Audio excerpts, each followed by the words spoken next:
नमस्कार जोहार। आज हमारे साथ बहुजन मुक्ति पार्टी के राष्ट्रीय अध्यक्ष माननीय परवेंद्र प्रताप सर हमारे स्टूडियो में आज मौजूद हैं। हम आपका अपने चैनल में स्वागत करते हैं सर। धन्यवाद। अभी लगातार मेन स्ट्रीम मीडिया में एक हलचल हो रही है कि बहुजन समाज पार्टी जो है उसके उत्तराधिकारी आकाश आनंद को बनाया गया है और 2001 से मायावती अभी तक उसके उत्तराधिकारी थे। मान्यवर कांसीराम साहब ने उन्होंने उनको बनाया था और अगर कांसीराम चाहते तो अपने परिवार से भी किसी को बना सकते थे, लेकिन उन्होंने वहां पर परिवारवाद नहीं किया और मायावती ने अभी अपने भतीजे को उत्तराधिकारी बना दिया। तो इस पर आपका क्या कहना है?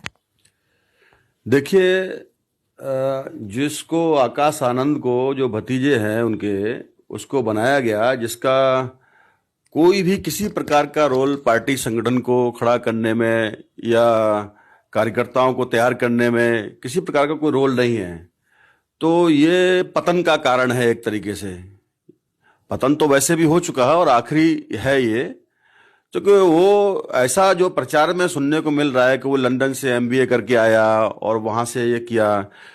मान्यवर कांशीराम साहब ने करोड़ों लोगों को त्याग, बलिदान, तपस्या, कुर्बानी देने के लिए, उनके परिवार आज तबाह हो गए, उनके बच्चों की शादियां नहीं हो पाई। करोड़ों लोगों ने जो बलिदान दिया उसका एक देखने को मिलता है बहुजन समाज पार्टी बीएसपी के लिए। तो लंबे समय अंतराल के बाद में उन्होंने, अगर वो भी ऐसा कर रहे होते तो मायावती आज जो है वो बहुजन समाज पार्टी की सुप्रीमो नहीं होती।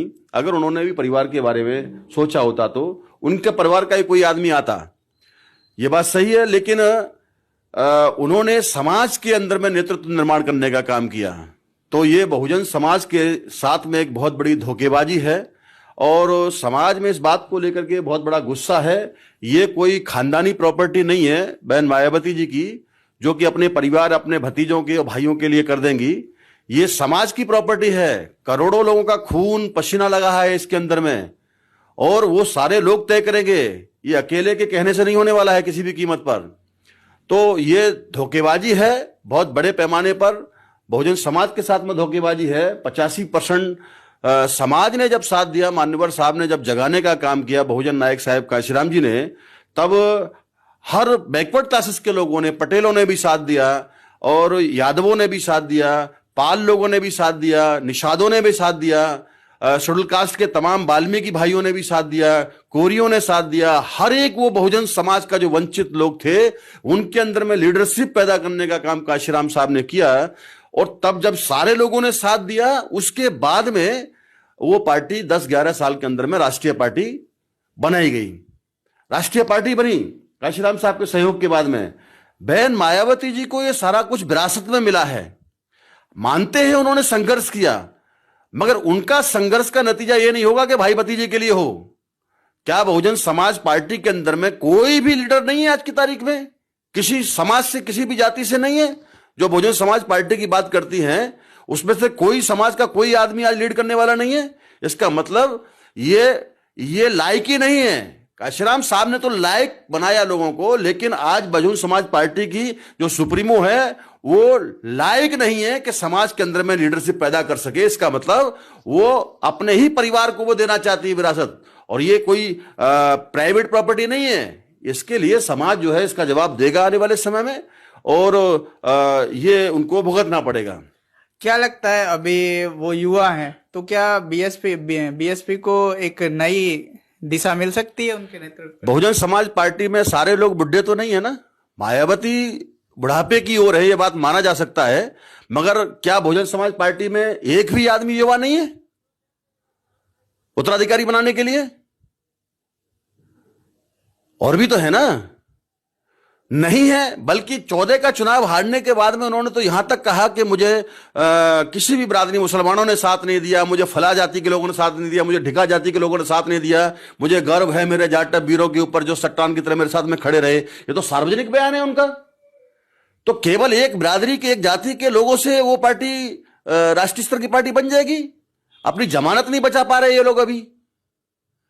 तो ये पतन का कारण है, ये नेतृत्वहीनता का कारण है। बहन मायावती जी आज की तारीख में समाज के अंदर में नेतृत्व पैदा करने की क्षमता उनकी नहीं है, इसलिए वो परिवार के लोगों को सपोर्ट करना चाहती हैं, जो समाज इसके लिए बिल्कुल बर्दाश्त करने वाला नहीं है। ये जो परिवारवाद हो रहा है ये कहाँ तक सही है? ये एकदम गलत है। बाबा साहब अंबेडकर जी ने कभी अपना उत्तराधिकारी घोषित किया? उन्होंने कहा मुझे दूर दूर तक ऐसा कोई नौजवान दिखाई नहीं देता जो मेरे मरने के बाद में इस कारवां को, इस मूवमेंट को आगे ले जा सके। आगरा के अंदर में भाषण दिया, उन्होंने कहा और रोते हुए कहा, मैं देख रहा हूं मैं इस तंबू का जो समाज, बहुजन समाज रूपी जो तंबू है, इसका मैं अकेला बंबू हूं और ये कभी भी गिर सकता है। तो उन्होंने ये स्वीकार किया इस बात को लेकर के। उन्होंने उत्तराधिकारी घोषित नहीं किया। अगर वो उत्तराधिकारी घोषित किए होते तो उनका परिवार आज उनकी पत्नी जो है, उनके बच्चे इस तरीके से नहीं मरते। अगर उन्होंने केवल व्यक्तिगत फायदे के बारे में सोचा होता तो कोलंबिया यूनिवर्सिटी में शिफ्ट हो जाते। वो अपने जीवन में 4 बार नौकरियां छोड़ी उन्होंने। आज अरबों खरबों रुपए की संपत्ति समाज की देन है बसपा के पास में। अभी आगामी लोकसभा का चुनाव है और अचानक से इतना बड़ा फैसला करना है क्या? नहीं, वो तो अपना कर रहे हैं, वो अपने तरीके से उनका करने का तरीका है, मगर यह तरीका ठीक नहीं है।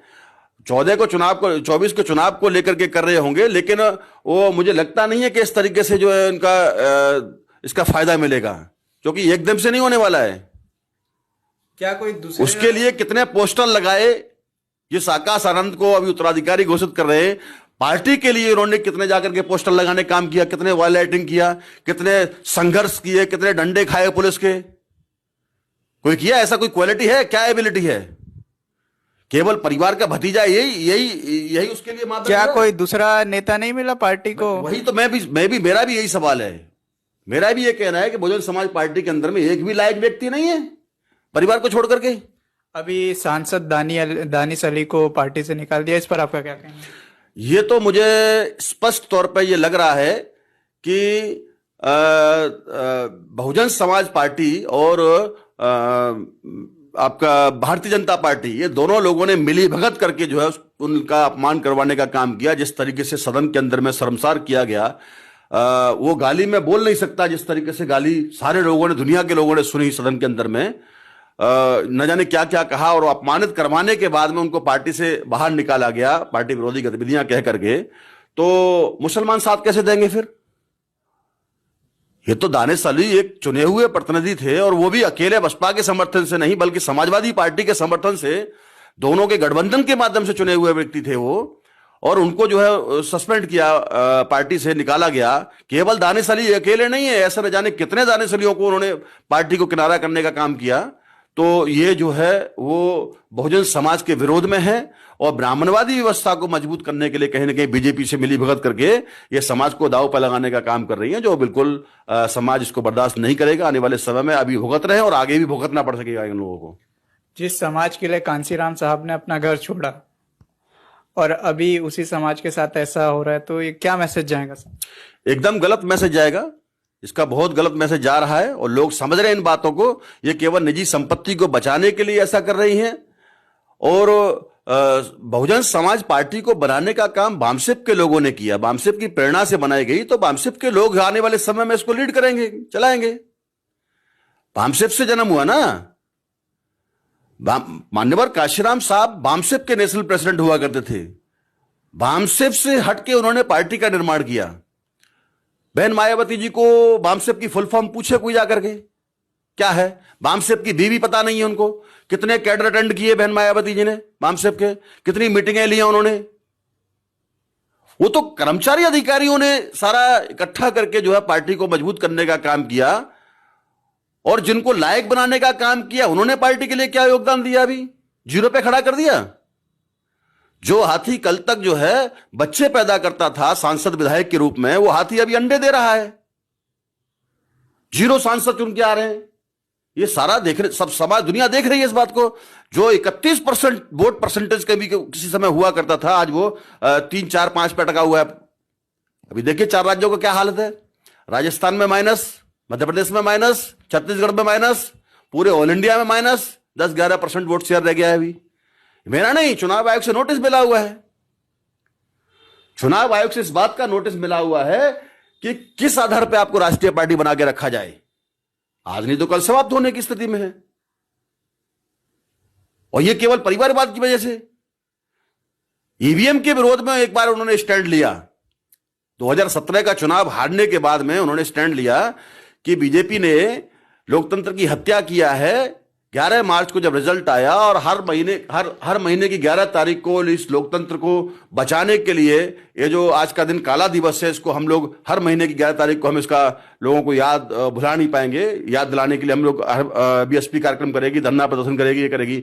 एक के बाद में दोबारा कभी किया नहीं और सुप्रीम कोर्ट में केस फाइल किया, लेकिन 450 करोड़ की प्रॉपर्टी का जब ईडी का नोटिस आया उनके भाई पे, तो विड्रॉ कर लिया केस सीबीएम को लेकर के।